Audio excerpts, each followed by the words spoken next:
Em que figura jurídica se enquadra o acordo feito pelo Silval Barbosa, ex-governador, que lhe permitiu ser transferido para o regime de prisão domiciliar em troca de um pagamento em dinheiro e de uma confissão, não é uma delação, né? Explica pra gente o que aconteceu. Bem, Augusto, o enquadramento do Silval Barbosa é mais ou menos o mesmo que você enquadrou outono em Cuiabá. Eu nunca vi outono, nem inverno, nem verão, nem primavera em Cuiabá. Como se fosse possível aquecer Então Cuiabá. É mais ou menos isso que o Silval Barbosa deve ter feito. O enquadramento jurídico, ele será, do meu ponto de vista, aclarado com o tempo. Por quê? Porque ele pode ter, sim, feito uma colaboração premiada e o Ministério Público, junto com o juiz de direito, pode acontecer, estão guardando esse documento, é possível, é um contrato, guardam esse documento para que uma outra operação seja derivada dele. Isso pode acontecer. Sim. Agora, o que aconteceu, por analogia, com o deputado José Geraldo Riva, não foi isso. O que aconteceu com o Riva foi uma confissão. Pelo que nós estamos Não foi vendo, delação. Não foi delação. Não foi colaboração, né?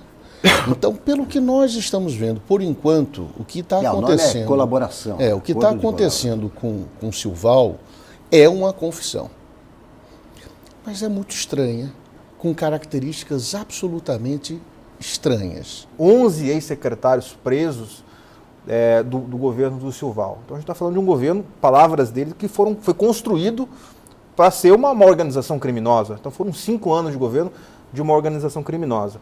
Então a população tem essa ânsia pelo resultado. E por que o Silval, através dos seus advogados, dizem que ele estava com medo, e um dos motivos que a juíza coloca lá no despacho, que ele estaria com medo de continuar preso. Ameaça de quem? Quem é acima de Silval? Se para delatar ele precisa ter um novo líder. Quem é o líder dessa organização criminosa se não for o Silval Barbosa? Tem alguém mais acima dele? São perguntas que ainda estão obscuras, que ainda precisam ser respondidas, inclusive, pela justiça. O Silval ele entregou nessa confissão dele, que você não sabe se é confissão, se é delação, o que é, algumas coisas, 2 pessoas importantes. A primeira pessoa, o próprio filho. Ele entrega que o filho recebia propina, ou seja, ele coloca, isso chamou atenção na mídia, o filho dele numa situação complicada. Foi preso, inclusive. Filho, a esposa, em outra operação. E ele coloca também o ex-advogado dele, Francisco Fayad, também numa situação bastante delicada.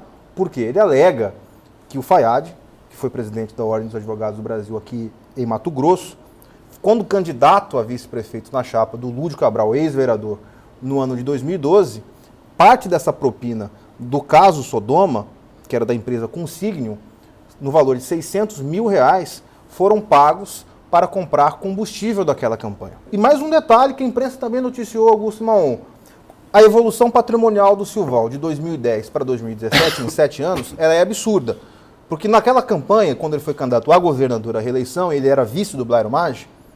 Quem criou o Silval foi o Blairo Maggi. É a gênese. Renunciou o mandato do Blairo Maggi para o Silval ser candidato ao governo. E o Blairo foi ao Senado. Estavam lá juntos. E aí, ele declarou naquela campanha R$2 milhões em patrimônio. E agora, em 2017, ele tem 46 para devolver? Ou seja, é muito dinheiro. Em patrimônios. Lembrando que, posso estar enganado, esses patrimônios devem ir a leilão. E é possível que tenha deságio. Ou seja, que no deságio os 46 vai virar o quê? 30, 35? É especulação, mas vai ser menos que 46 milhões. Então, esses detalhes precisam ser acompanhados ainda. Não é só porque a juíza liberou que vai ficar tudo bem. A sociedade precisa estar acompanhando.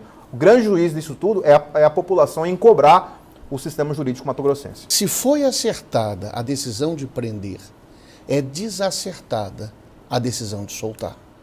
Por quê?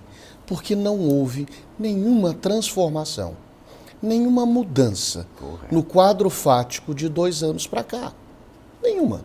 Silval continuou rico, continuou muito bem, extremamente influente, tanto é que o deputado Romualdo Júnior, do PMDB, fez uma declaração para a imprensa de que se alegrava muitíssimo com a prisão, com a liberdade do ex-governador, esperava que nunca mais fosse para a cadeia. Então tem gente comemorando. Isso não é um bom sinal. Isso não é um bom sinal para o sistema político. Então, ou a juíza errou ao prender um cidadão, que não tinha sido nem sequer processado, ou errou em soltá-lo.